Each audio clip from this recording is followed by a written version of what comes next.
Hey, welcome back to my channel, Real Richard. I'm Richard Carlise. Thank you for joining me. And today what we're going to be doing is the very first installment of my own podcast. And it's going to be called The Talk Reel because there are different playlists on YouTube channels. And on my YouTube channel so far I have like the hike reel, the food reel, the music reel. This is going to be the talk reel. This is going to be my personal podcast that for the time being is going to be done right here, only video format, unless it gains some sort of popularity and people want me to take it to the audio platform.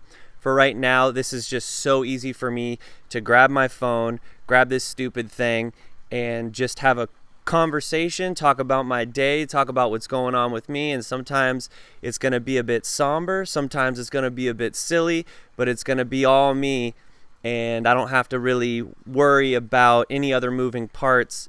I've been thinking about doing this for a very long time, but something specific has come up in my life that I just need to talk about, so I figured this would be a great opportunity to add this to the repertoire of what this page is eventually going to be. A lot of people want me to just do one thing and do it well. And you know what? I totally believe in that model, and that model does work. It's been proven in many companies and many ventures. But I like music, and I like food. I like talking, and I love comedy. I'm going to put a comedy reel on here where I'm going to try to, make some different sketches and skits. And so I wanted to put it all in one place. And it's going to take me time to develop and find my niche and figure out what's most popular and probably gear most of my videos towards what people want to hear. But at the end of the day, this whole thing is for me. And if I happen to inspire or make somebody laugh or any of those lovely byproducts, then great. But I'm not going to listen to anyone tell me what I need to do, especially when this is the most simplified version of any sort of content you can do. I'm doing it all on my own. Not a single other person helps me with anything that I do. So why the fuck would I listen to anybody else? This is what I want to do.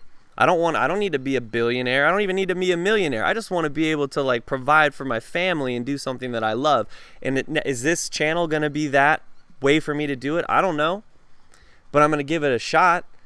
And so here I am. So yeah, welcome to the very first episode of my personal, I guess you could say, video podcast, The Talk Reel.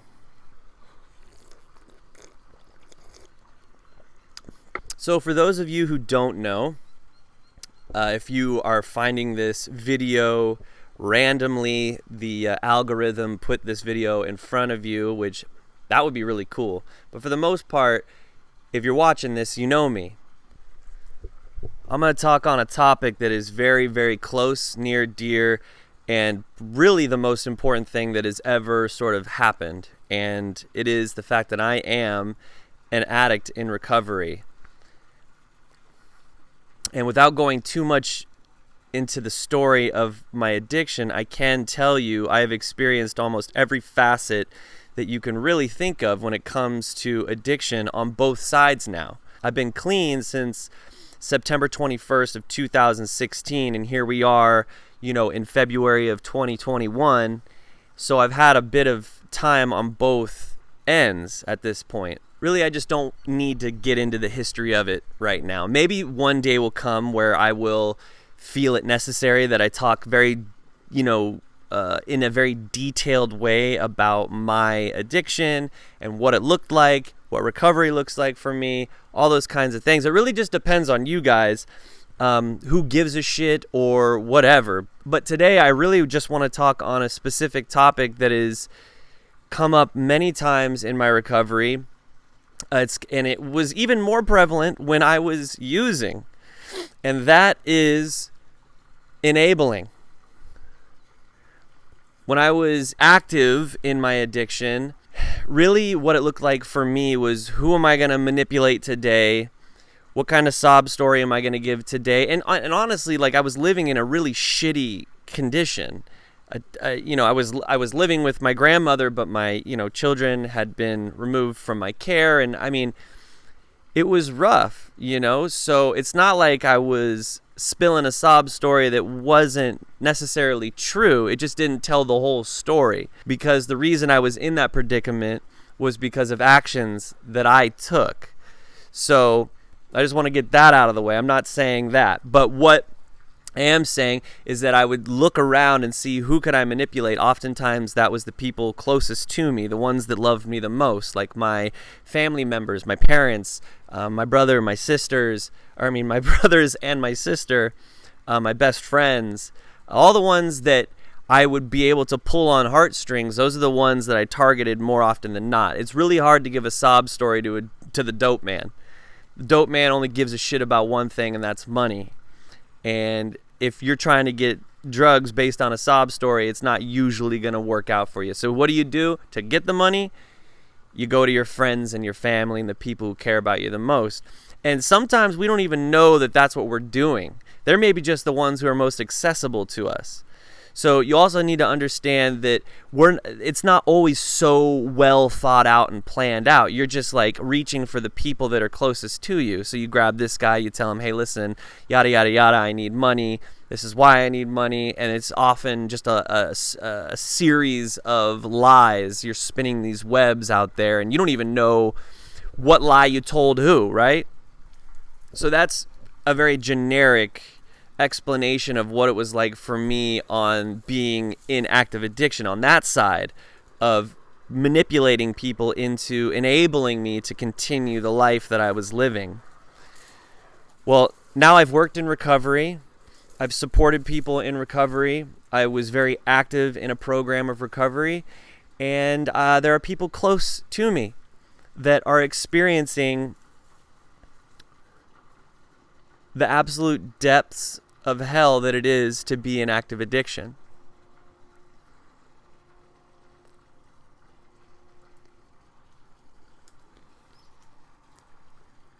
So I've been all around it.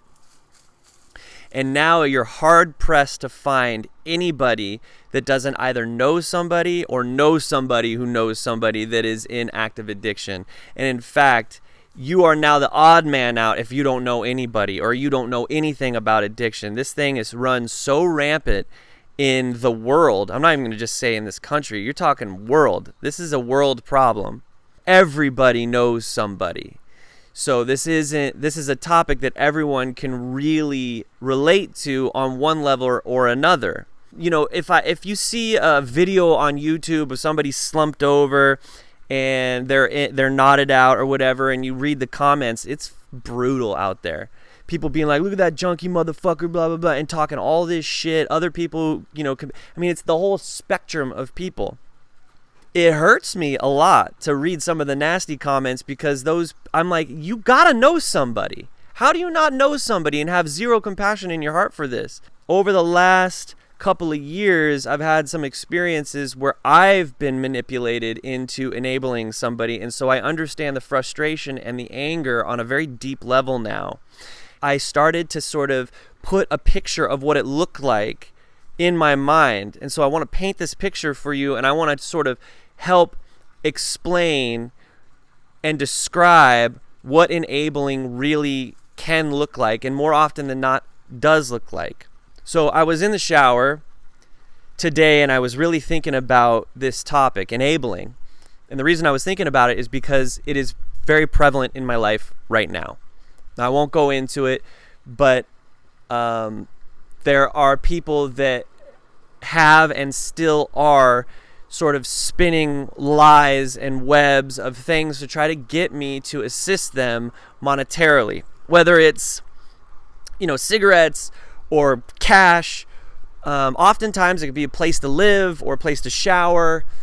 All of these things really can go into the realm of enabling. It just depends, and it's a case-by-case thing.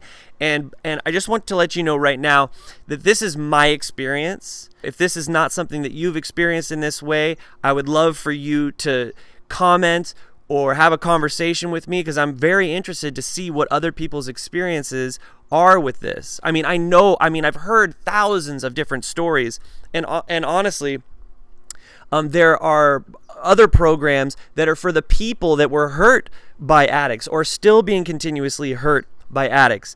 I'm not going to say the names of any of these programs, but they're out there and they're available. So if you do need some assistance and feeling like you're not alone, if you have a family member or a loved one that is deep in addiction and you don't really know how to deal with it, look online. There are some very excellent programs out there that are available to you that you can share stories, and the person sitting across has had the same exact thing happen to them, and it's good to feel a part of a community and not to feel alone. So there's that. Anyways, let me paint the picture. And like I said, this is something that just sort of came into my mind today. This is why I felt compelled to start my podcast section of my channel, because I felt like I had finally painted it in a way that I think people can sort of understand. So picture yourself on the side of a river, a running river. You look over and you can see very clearly a loved one of yours right in the middle of the river, right? Your aunt, your uncle, your mother, your father, your sister, your brother, your child, your best friend is in the middle of the river, and they are looking over at you and they are saying, "Help me, please help me." And you are sort of walking right next to them. Maybe you're jogging and you're sort of going, "Oh my gosh," and they're right in the middle of the river and they're saying, "Help me, please help me, I need help." And at the cost of yourself, you jump in the river and you try to grab them. And at the end of the river, there's a waterfall. And both you and your loved one go off the waterfall, right?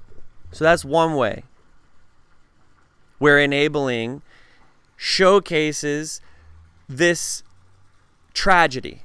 You want to help them. And so at the cost of yourself, you jump into the river and you get swept out and you go off the edge of the waterfall. Now, if we zoom out, and what is this depicting exactly? Well, this is that person showing up at your door. Maybe they live with you. You see them regularly. They say, "Hey, look, man, I'm really down on my luck right now, and I could really use a couple extra bucks. I could use a place to sleep tonight. I need some food."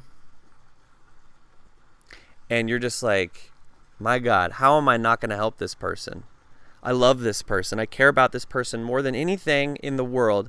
What am I just going to let him drown? What am I going to let him just go off the edge of the cliff? Go down the waterfall? Now, maybe the very first time you do it, it's at zero cost to you. And maybe it even makes you feel better, like, okay, I'm helping this person. I'm doing something. Maybe nobody else will do it, and you're the one person who will do it. So you almost feel good about yourself. You're like, dang, I'm helping this person out, right? I'm helping my mom out. She's been dealing with addiction for a long time, and nobody will help her out. Here I am. Here's $20, Mom. The addict, I'm telling you, because I've been there, or at least me, I've done this. They give you the money, you go get your shit, you get loaded, and then the next day comes around and you go, "You know what? I was able to manipulate that person into giving me money," right? So now the cycle starts. What is that? What is that book? You give a mouse a cookie? Okay, it's a very similar thing. And if you don't know that book, what happened? So that's scenario number one. They're in the river, you jump in, and you both go down and you fall off the waterfall.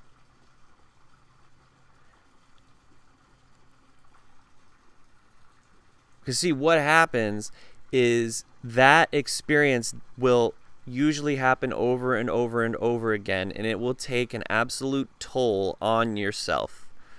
Because you love this person, you know that you're contributing to a thing that is not healthy for your loved one, but you also don't know what to do. And I want you to think about that every single time you're getting ready to drop another 20 on your friend or your family member or a person that you love, that you are getting close to the edge.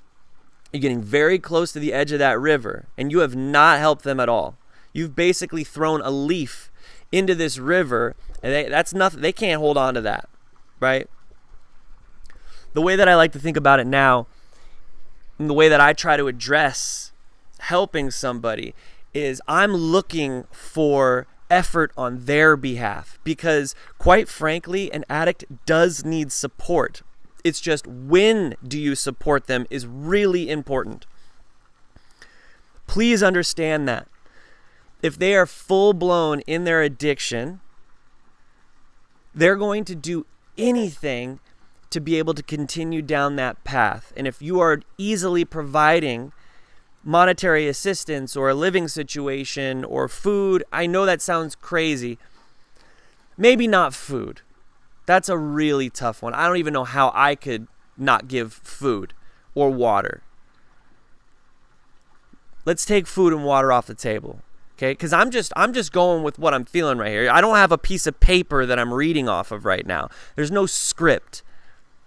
This is me just going. I hit record and now I'm going. That's what podcast is. It gives me an opportunity to almost sort of work through these things myself. You need to see a little action. Right? So they're in the middle of the river, you're looking over and they're screaming help, and you need to say, you need to paddle. You need to paddle, because if I jump in the river right now, I'm going to die too. I need you to paddle. And you will see, it is insane. They won't paddle. And it is devastating, and it rips your fucking heart out. Because if they can just paddle and get to the edge of the river, then you reach your hand out and you pull them up. Okay? What I'm very, very specifically talking about is a personal relationship with an addict. I'm not talking about a program of recovery. The hundreds of different programs that are out there and available, those programs are so necessary, because it allows that person to go into a room and feel connected to a group of people long before they're ready, more often than not. In my case, it took me years to get clean, going in and out of rooms of recovery. So it is necessary that they are there, because it does show hope that there is a different way. You start to hear some verbiage and some literature, and you start to talk with people, and you understand that this thing is all over the place and you're not alone. So those things are important, and that's not really what I'm talking about right now. What I'm talking about is those personal relationships. You need, in a personal relationship, to see them paddle. And then once they have shown that they are definitely taking this seriously, and they have, because it is hard to paddle. I can tell you right now, it is the hardest thing, because it hurts to stop using. That's what you guys don't really understand. People who don't have any addiction in their own personal lives, never experienced them themselves, they don't understand how hard it is and how bad it hurts. And I'm not even talking about the physical and chemical addiction. I'm talking about the mental part, because we all know. If you don't know, then I'm here to tell you. When you get off of opiates, or you get off of alcohol, or you get off of a stimulant, it hurts. Take the worst pain you've ever felt, times that by 10, and there you go. That's withdrawal. It hurts. So to make a decision, knowing full well that it's going to hurt to paddle, that's when they have paddled and they are right there at the edge, you better reach your fucking hand out then. That's the time to reach your hand out. And maybe they're willing to go do something about it too. Right? They've shown it at that point.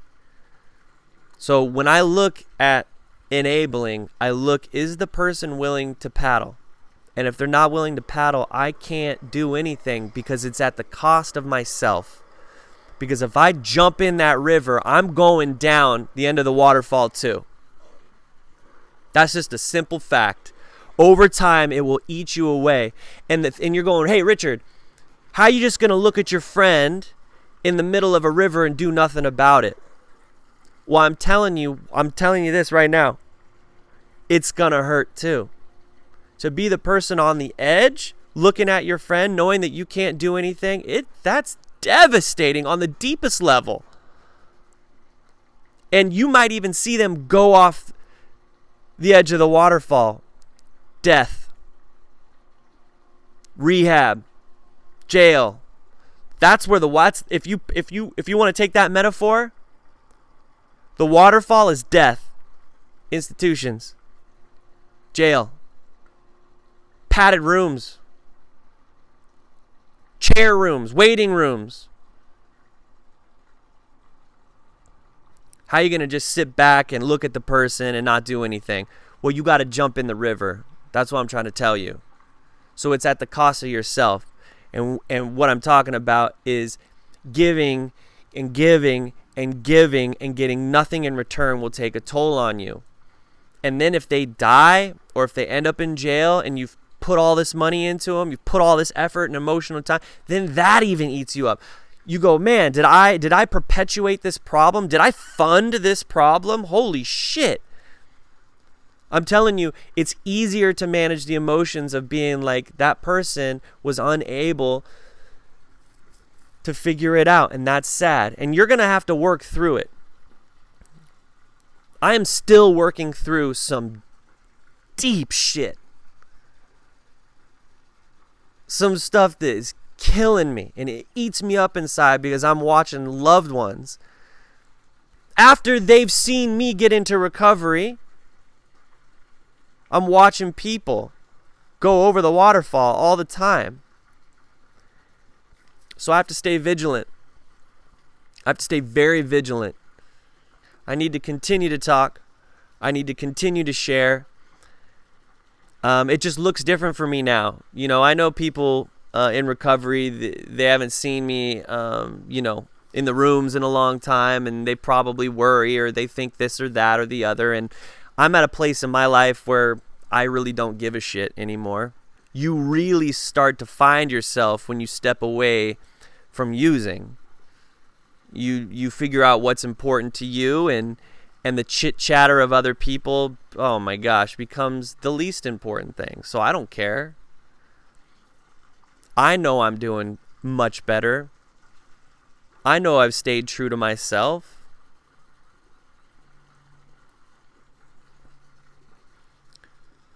But the topic of enabling, I could go on for a long time because I've experienced both sides of it. I know what it's like to be in the mind of an addict when they're trying to manipulate somebody into getting you exactly what you need to get you through that moment usually. Doesn't even get you usually through the whole day. Maybe it gets you that one hit. Maybe it gets you that one drink. But it wears off, man. Shit wears off quicker and quicker the more you use it too. I can tell you that. And I've also been on the side of being manipulated, giving money to people, giving shelter to people, giving them a platform to breathe for a second so that they could just go right back out and do the same thing. But after all that lived experience, I now know that I need to just stand on the edge of the river, just walk next to the river and say, and when they scream out for help, you say, I need you to paddle. I can't do anything until you paddle. And then once they paddle their ass all the way to the edge and they are broken down and they are tears full in their eyes and they're ready, then you reach that hand out. That doesn't mean you give them $100 the second they get out of the river. What that does mean is you tell them, I have been here the whole time. I have loved you endlessly this entire time. The only reason I didn't jump in there is because I got to save my life too. I have a life. I'm a human being. I have kids and a job and responsibilities. I can't put all that aside to save you. You got to put in a little bit. You got to put in a lot of bit. And once they do that, then you're there. You reach that hand out. And I don't know what that looks like, but I can tell you that if you jump in the river, you're going right over the edge too. And I know I've said it over and over now, but this is an idea that I've been thinking about over the last day, And I can't stop thinking about it. I'm like, why didn't I see it that way before? Why did it take me so long to think about it that way? I didn't realize how much at risk I was by helping somebody out. I mean, when you talk about like financially, the amount of money that I put into a hole, good God, that can be devastating. That could take food out of my kid's mouth. It has the potential to do all that stuff. So I don't know. I felt compelled. I felt like I really needed to say something on this topic today. And I thought this would be the perfect platform for me to be able to do it. I appreciate you so much if you took the time, or you needed the time to listen to this video and to feel like somebody else has gone through what you've gone through.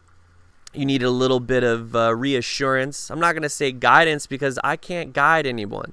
The only thing I'm really talking about right now is things that I've experienced. But if you want to have a conversation, I'm willing. Ask anybody in the neighborhood. I live in Arcadia, Phoenix, Arizona, basically. Talk.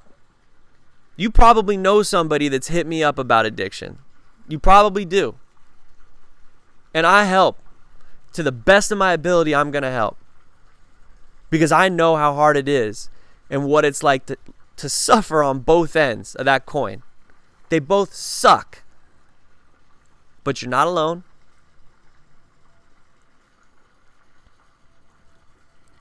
So like I said, thank you guys so much for joining the first installment of the Talk Reel. I'm Richard Carlise. Real Richard is my YouTube channel. Today is a bit of a heavy topic, and sometimes it is. It's going to be heavy sometimes because a lot of heavy shit's happening out there. I'm only going to speak on the things that I can really speak on. I'm not going to talk about things that I really have no business talking about. And maybe I will. But it's going to be silly sometimes. It's going to probably just be stories that happen to me. I might talk about music. I might talk about addiction. I might talk about food. I might talk about a lady who cut me off in traffic, or a dude who accidentally stomped on my foot in this grocery store. It's going to be everything and nothing all at the same time. You know, if it gets to a point where people want to have an audio version of this podcast, then I'll do it. But this is just too easy. This is easy for me to do. I don't need any other people. I don't need a producer. I don't need a co-host. I don't need any other platform. I can upload these whenever I want. So if you're not subscribed to the channel, I would really appreciate it if you would do that because, I'd like to keep doing this. Like, share, subscribe, share. If you know somebody that's battling right now, and you want to forward them to this video because you think it might be of help to them, why not? Thank you guys so much for watching. I cannot wait to start putting out more podcasts right here on this channel, Real Richard. Y'all been lovely people. Can't wait to see you again. Toodaloo.